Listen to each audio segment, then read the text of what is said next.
Good to be back with you folks here in the Central Congregation, and looking forward to a nice week of activity with you, and full week of service, and many different meetings throughout the week that we have good information to share at each one of those, and hopefully you've been able to adjust your normal week of activity, your normal routine, so that you can fully support the visit as much as possible. And Joel and I are glad to be back. Also this week we have with us brother and sister Kinzer. They're going to be serving with us this week as well. The branch has a special program now that we can bring our substitute with us, our substitute circuit overseers with us on a certain week. So they're going to be with us this week, and we're glad that they're going to be here so he can do everything. And we're going to be able to enjoy our service together. And so we have 4 of us to support. You have 4 of us to support this week, and so that means that we're going to ask even a special effort to be out there in the service for all 4 of us, and we'll look forward to being with you all too throughout this week. Interesting also that you have at this Saturday the invitation to go up to the Assembly Hall. Be nice as many of us could to be out in the service, of course, in the morning, and the open houses in the afternoon. So what a nice day to make out of it. If you go out in the service in the morning, you're all dressed up. You can go to the open house up there and enjoy. They have some nice refreshments I think they'll have for those that come up and see the brand new Assembly Hall. How many of you have been up to see the new Assembly Hall? Anybody yet? So it's a beautiful place. It's completely different. I think you'll enjoy the remodeling of the Assembly Hall. So if you have a chance to go on that, why, I know that you won't be disappointed. So looking forward to our week together today, or this evening rather. We're going to start out with the subject, though, on cultivating, or rather continuing steadfast as seeing the one who's invisible. And of course, we recognize that, of course, the one who's invisible is our God, Jehovah. The Apostle Paul mentioned that Jehovah God is the one who is the King to eternity. He's incorruptible, invisible, he said, and he is the only true God, the one to be honored and given glory forever and ever. And that is a fact with us, but not with every people, and not with every individual as well. Like, for example, going back to 1962, an interesting thing or a quote was made by a Major Titov, who was a Soviet cosmonaut. And this cosmonaut, after traveling around the Earth 17 times, 17 orbits around the Earth, after this momentous occasion for the Soviets, he said, "When I was in outer space, I saw no God, and I saw no angels. Therefore, I do not believe in God, nor do I believe in angels. The rocket was made by our people. Therefore, I believe in man. I believe in their strength and his possibilities and his reason."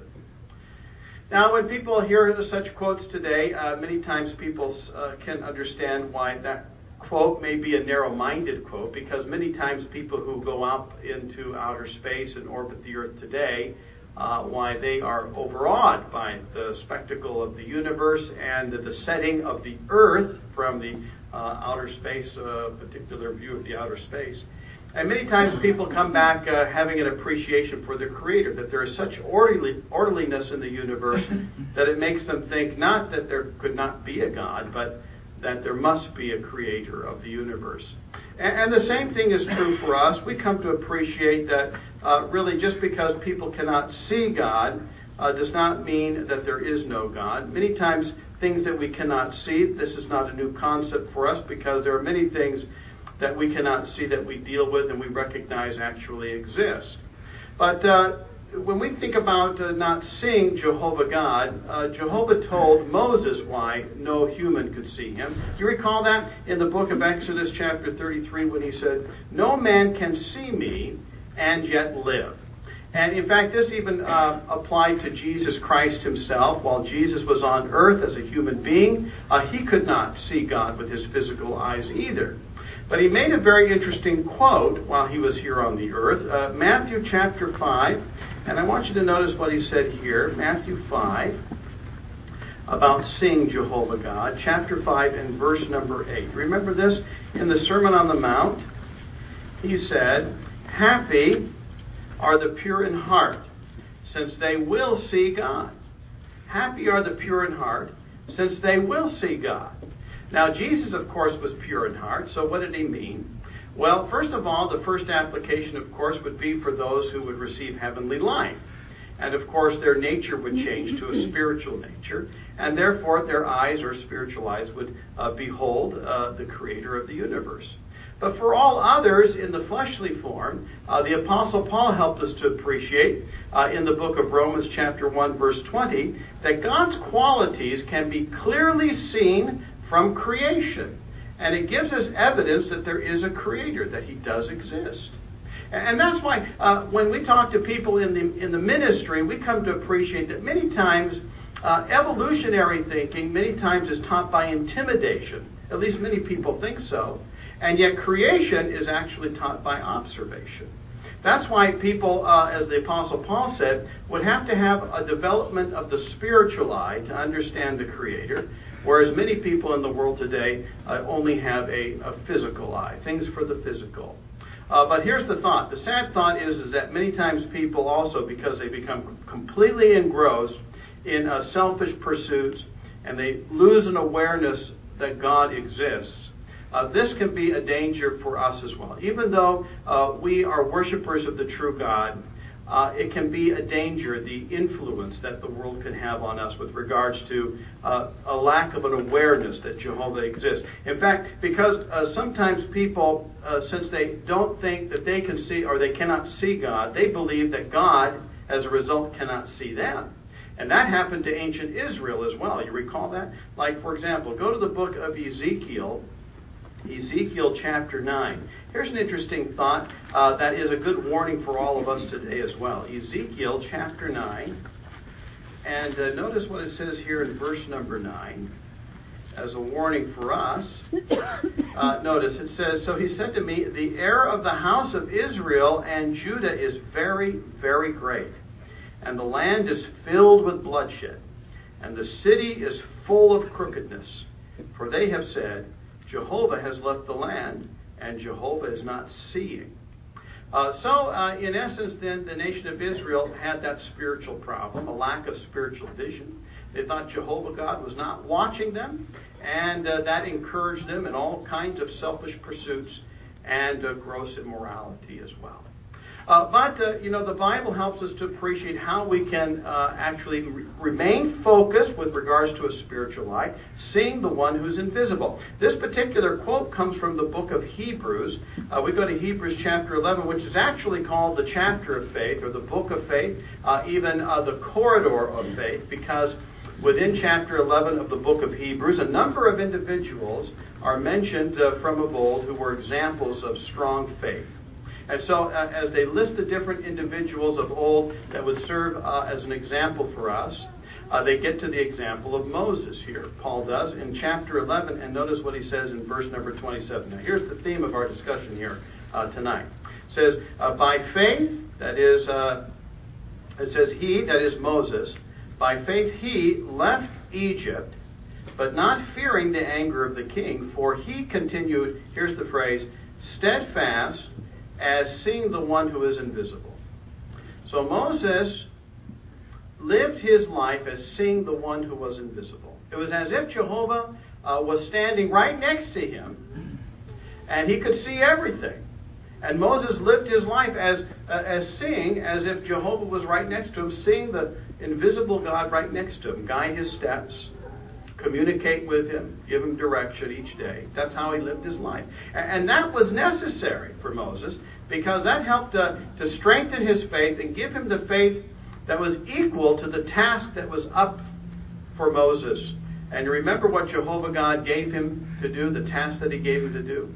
So after 40 years of being exiled away from Egypt, now Jehovah God tells him, you're going to return to Egypt, and you're going to take my people Israel away from Egypt.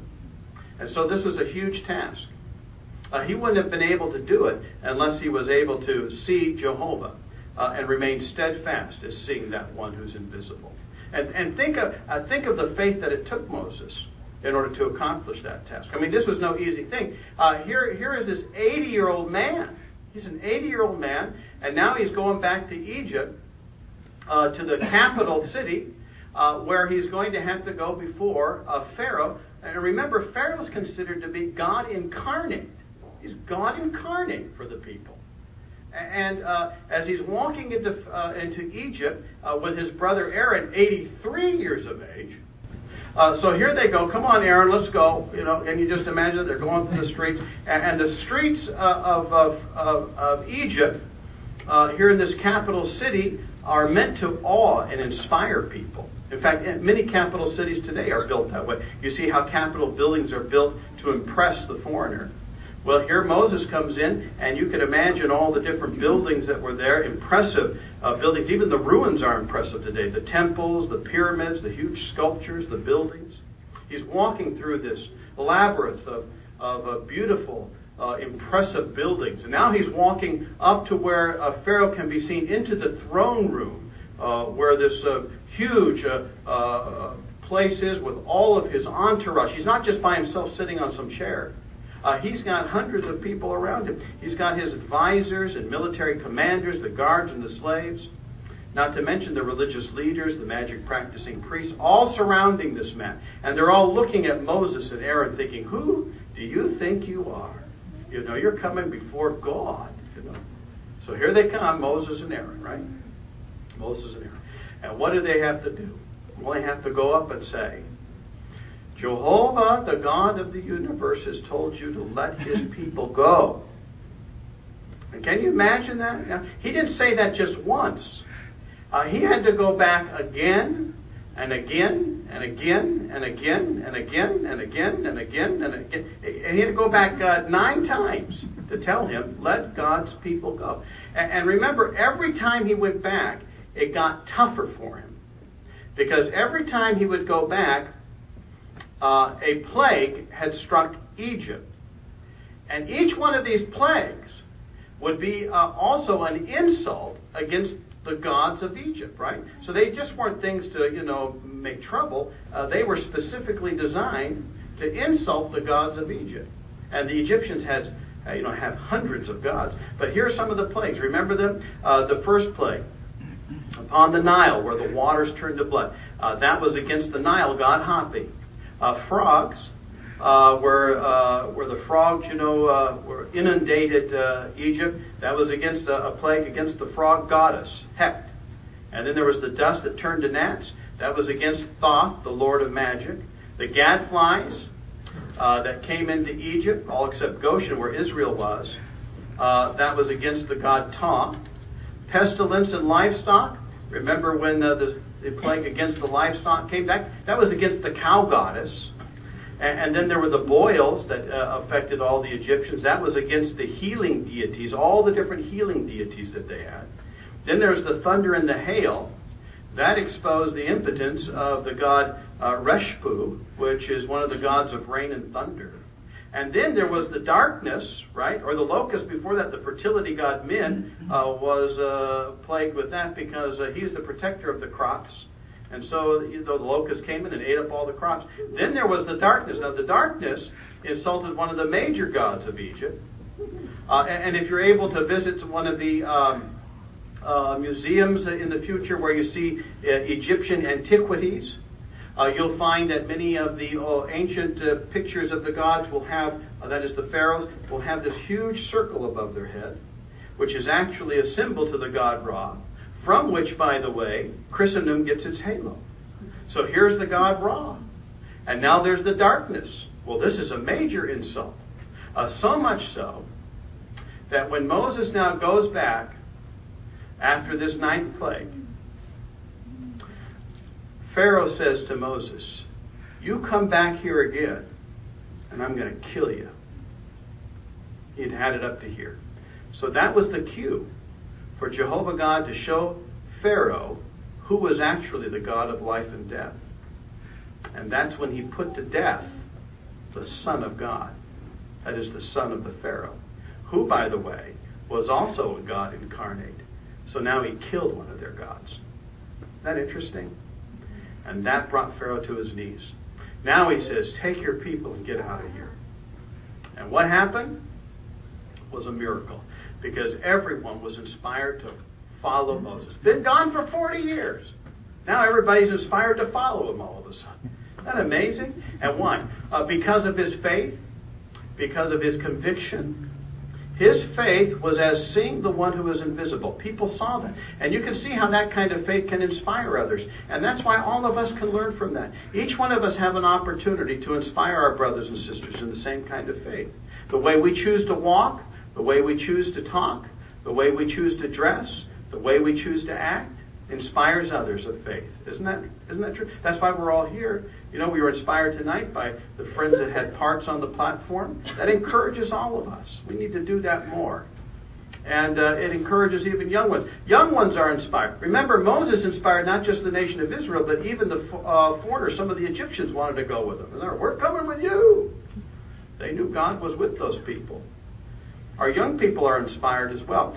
When we teach our young children to manifest faith, you'd be amazed at what children can do to make a witness. They can be inspired as well. Like the experience of our one little, I think she was a 7 or 8 year old girl who, going to school, the teacher started out a little science lesson by saying, now science can prove anything that you think is a miracle, because there really are no miracles. Can anybody think of a miracle? And the little sister raised her hand and she said, when the Israelites crossed the Red Sea, that was a miracle.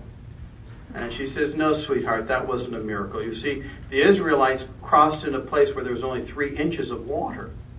And so the little girl spoke up and she said, well, it must have been a miracle then that all Pharaoh's army drowned in 3 inches of water. So she got it, didn't she? She was able to, let her faith be shown. She knew that Jehovah God was a God of miracles. It was real to her. And we have to have that kind of faith as well. We build our same faith. How do we do it? Well, you already know how to do it. You already know how to build your faith. You sit here at the meetings, by our meetings. We build our faith by regular Bible study, personal study, consistent daily Bible reading, fervent prayer. You're all doing that, because that builds faith. But to what extent? To what extent has it been building our faith? Now, we're going to give you 4 things that will help you to analyze whether or not your faith is such that you can ask yourself, do I really see the one who's invisible? 4 things that will help us to demonstrate that we truly see the one who's invisible. And our faith manifests that, right? 4 things. We're going to give you 4 scriptures, give you 4 scriptural texts that will help you to see all 4 points. We're going to start with number 1 in the book of Proverbs chapter 29. Proverbs chapter 29. How strong is our faith? Can we really manifest that we actually see the one who's invisible? Proverbs 29 starts out the analyzation of this subject for us individually. Now, chapter 29, I want you to focus in on verse number 25. Here it is, 29, verse 25. Here's point number 1. It says, trembling at men is what lays a snare, but he that is trusting in Jehovah will be protected. So the first point is that we have to trust in Jehovah. How much do we have to trust in him? So that we don't tremble at men.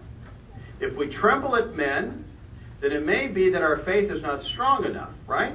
Now, we're not talking about being nervous about things, because we all could get nervous. When we're going from door to door, we go because we're not going to tremble at men. That doesn't mean we're not a little nervous, right? How many of you ever get nervous? You get a little nervous? So you see, when you get nervous, you're going to the door, maybe it's the first door of the, for the week, and you're going to the door and you get a little nervous, you know what you do? You just let your partner go first. Go first. See, Moses did the same thing. He said to Aaron, you go first. Go on. Let's go, Aaron. Come on. Okay, you go first. You talk. That's what Aaron did, right? Aaron talked, and then eventually Moses began to talk. And that's why Jehovah gave him his partner, Aaron. Aaron will go with you. He's going to help you. So Moses wasn't trembling. He just felt inadequate at a particular point. And sometimes we feel that way. That's why Jehovah gives us partners, our brothers and sisters, to help us to build up our courage, to speak up. That's a demonstration of faith as well.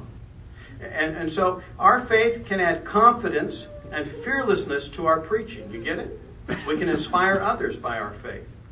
Many times people, when they see Jehovah's Witnesses going from door to door, they want to know, why do you people do that? Isn't that right? Why do you people do that? Why do you keep doing that? What's up with this? And you can tell them. It's our faith in God's Word that helps us to do it. It's not a natural thing to go knock on strangers' doors, is it? So there's point number one. Do we tremble at men? Do we hold back in our ministry? Or do we get involved with it? It's a snare and a trap to allow the trembling of men to hold us back from our ministry. Faith helps us to overcome it. Here's point number two. Point number two, Hebrews chapter 13. Hebrews chapter 13, and let's take a look at verse number 17. Hebrews 13. And verse 17 says this. Be obedient to those who are taking the lead among you, and be submissive, for they are keeping watch over your souls as those who will render an account, that they may do this with joy and not with sighing, for this would be damaging to you. All right, so Paul here helps us to appreciate another point, an aspect that we need to evaluate. Faith helps us to see Jehovah as the one who's directing his earthly organization. Isn't that right? Faith helps us to see through human imperfection and understand that the elders who are taking the lead through spiritual qualifications are there because that's God's arrangement. We put faith in that arrangement and we trust in it. And as a result, Paul says, we need then to be obedient. And then he adds, not redundantly, he says, be submissive. So it says, obedient and submissive. No, just for a moment, what's the difference? Do you recall what the difference between being obedient and what the submissive is? What's the difference between obedience and submissiveness? And so we'll just open it for comments. All you Bible students, you go ahead. You know the answers, so don't be afraid. Obedience, don't worry about the microphones, though. We'll just make them talk loudly. Obedience, the difference between being obedient and submissive. Obedient and submissive. What's the difference? Okay, here we got a brave hand. Okay, let's start with our sister right here. Go ahead, just nice and loud. Obedience means obeying with your actions. Submissive is the attitude you obey with. Okay, that's part of it. That's part of it. But obedience is also a demonstration of an attitude. So what's the difference? Obedient and, he said, submissive. Anybody else? Add to that. Okay, our sister in the back. No microphone, nice and loud. Okay. I was thinking of Sarah when she was submissive to Abraham. Meaning? Meaning, she obeyed him, yes, but she willingly and loved, really wanted him to obey him. Okay, there were times where she didn't agree with Abraham, so which quality would that have been? Well, you know. It would have been what? Submissive. Submissive. All right, so obedience is a description of being willing. It's easy to obey when you're willing. You know, the person who obeys quickly is because it's a form of willingness. A willingness to go along and to obey. But the test comes when you might not agree. You might not agree. You may see that maybe you could do it a little differently. Like, well, you know, why do those brothers ask us to do it this way? You know, we could do it a different way. I think it would be better this way. That's when it's time to be submissive, isn't that right? And see all the ones that raised their hands, and they were all wives, weren't they?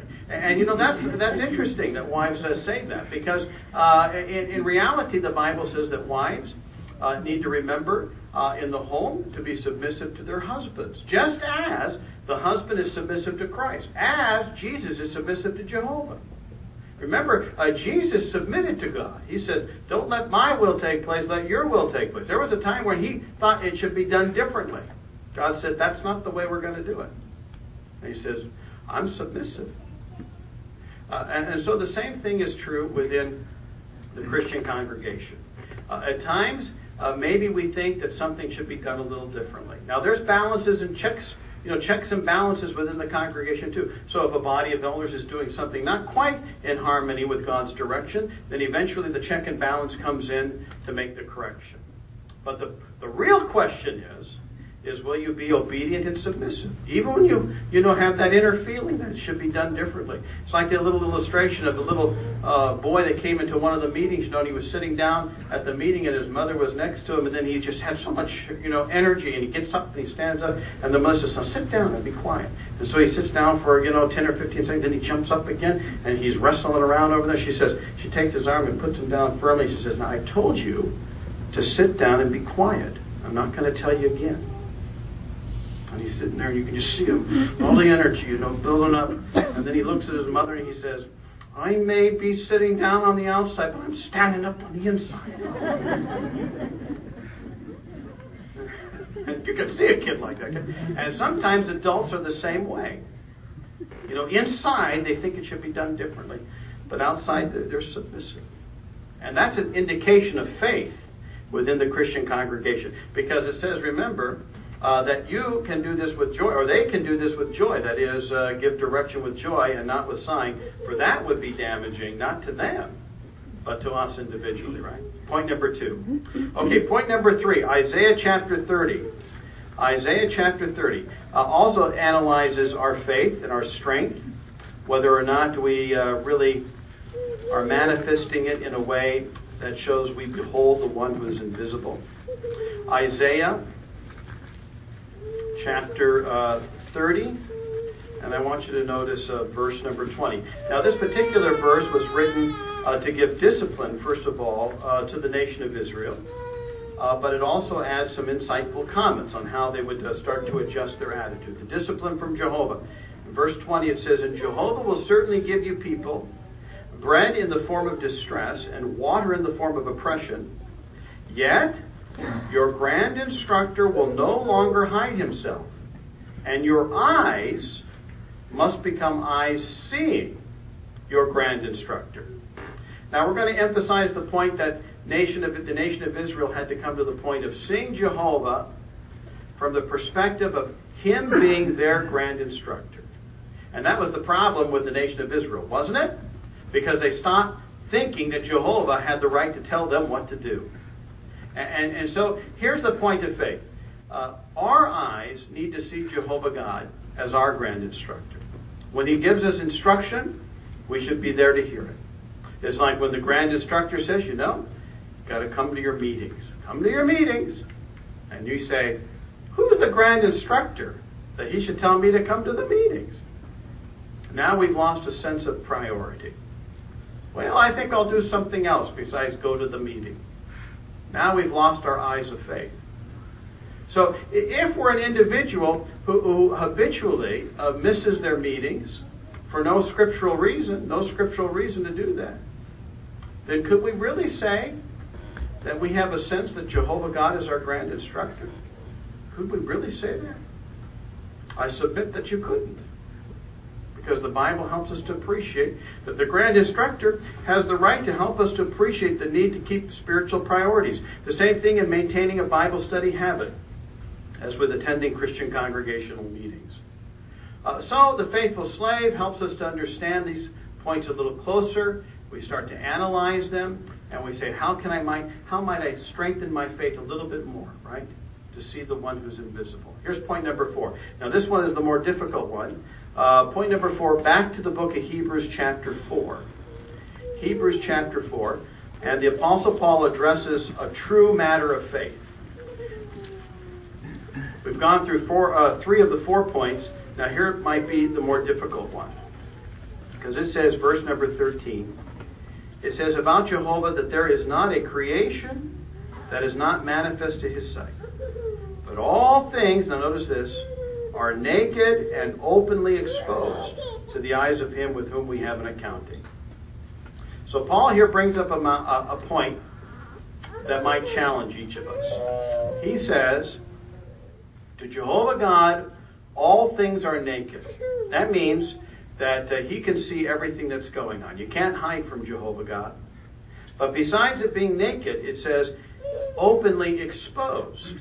Now, why would Paul say naked and openly exposed? Because he's telling us the intensity of Jehovah's ability to look behind, what might be apparent. But it also tells us that we should never think that we can hide ourselves from Jehovah. When we come to the meetings, He's watching. He sees our conduct. He sees the way we treat one another, the way we speak to one another. But then when we go home, and now we let our hair down and we're with our family, Jehovah sees that too. And when you go behind a closed door, and nobody's with you, then things are also naked. And they're openly exposed. Why openly exposed? Because Jehovah God can see the characteristics of an individual. The Watchtower said He even sees the tendencies of an individual's heart or emotions. He can understand and notice the willfulness of sin, the degree of willfulness, the degree of ignorance, and the degree of negligence. And yes, He even knows our genetic makeup, what might have made us go in that direction, what forces we're fighting against. So Jehovah God sees all things. Now, He's not omnipotent. He's not in every, omnipresent. He's omnipotent, but not omnipresent, right? He's not in every place. But His eyes are roving. He's aware of everything. And because of that, Paul says that everything is naked and openly exposed. Good point, huh? So, do we have the eyes of faith? Do we see that Jehovah God really is with us, even in our private moments? We're all by ourselves, and it's just between us and Jehovah God. All of these things are given to us. All 4 points are given to us for a reason. Why? Because all of us are precious to Jehovah God. And He wants us to develop that kind of faith. We're very precious to Him. Every individual here is precious. And so He tells us, He wants us to develop the kind of faith that sees the one who's invisible. Develop the spiritual eye. And because we do that, why, we have a clean heart. We can have a clean conscience, a good conscience before Jehovah. It prevents us from living a double life that's self-destructive in nature. And it also helps to be a good example for others, a positive influence, influencing others in the congregation. And of course, it makes Jehovah's heart rejoice as well. This whole week is about stopping and thinking about the way we conduct our lives as if seeing the one who's invisible. And this week, I think, is going to be a very powerful week because within the outlines that the Society has given us to cover with the congregation are some areas that really affect or should affect every single individual within the congregation. You'll note the week of activity is the usual week. Wednesday through Friday, we're going to have the meetings for field service at 9:15 and 1:15 for service. But at each one of those meetings, we'll share something that will help us to be more productive in the ministry. So if you can come to those meetings and you can't go out in service, that's fine. Just take the information and use it later on in the week when you can. Wednesday, we're going to be with our pioneers. Thursday, that's Wednesday afternoon at 3. Thursday evening, at 7:30. We have our book study, and then a special talk. I think you all have the schedule, and it's all about young people. The Faithful Slave has instructed all traveling overseers around the world to give a special talk related to our young people and keeping focus on their spiritual goals for the future. So even if you're not a young person, you're going to see how you are connected with our young people and their spiritual goals for the future. On Friday night, Elders and Servants meeting. Be here at 6:30. We'll begin promptly with that outline. Saturday, once again, here at the Kingdom Hall, 9:30, right? 9:30? Is that correct, Brother Jeffries? Okay, yeah, 9:30 here in Saturday morning, the whole congregation. And then you have something special later on if you want to go up there. And then Sunday morning again, 9:30 is the meeting for field service if you'd like to join us on Sunday morning. And then following the morning activity, we have a 1 o'clock meeting. Is that right, Brother Jeffries? 1 o'clock? Is it 1? 1. And the title of the talk then is, Whose Values Do You Cherish? Whose values do you cherish? Invite your Bible students, your return visits. The answer to the question, by the way, whose values do you cherish, cannot be given in a verbal statement. So how do you answer the question? You have to come and find out on Sunday. Invite your friends, the return visits and book study. And then, return visits and your Bible studies. And then after that, we have an abbreviated watchtower, right? So you come prepared to give the answers, recall that. And then we have a concluding talk I think you'll find encouraging as well. This week then, with this program in mind, I'd like you to think about this text as a conclusion Psalm 139. We've talked about quite a few things here tonight related to seeing the one who's invisible. And we've given you 4 points to analyze and pray about. And David here in Psalm 139 made an interesting statement as he searched his own heart. He said in verse 23, he said, "Search through me, O God, and know my heart. Examine me and know my disquieting thoughts, and see whether there is in me any painful way, and lead me in the way to time indefinite." If that is our prayer this week, throughout this visit, Jehovah will help us to discern where we might need to make improvement. This whole week is about that, analyzing what we've done as a congregation and individually for the last 6 months. And then we can have confidence that in the coming weeks and months ahead after this visit, that we'll be able to set spiritual goals, look humbly to the direction that Jehovah God will give us through His Holy Spirit, and then continue making spiritual progress. That's what it means to see the one who's invisible. Like Paul said in 1 Corinthians 15:58, he said, "Consequently, my brothers, become steadfast, unmovable, always having plenty to do in the work of the Lord, knowing that your labor is not in vain." And certainly, that is the case with all of us.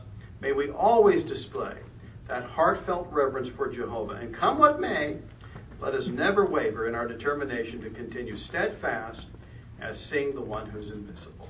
It's been a nice meeting tonight. How many did we have in attendance? We had total in attendance. What did we get?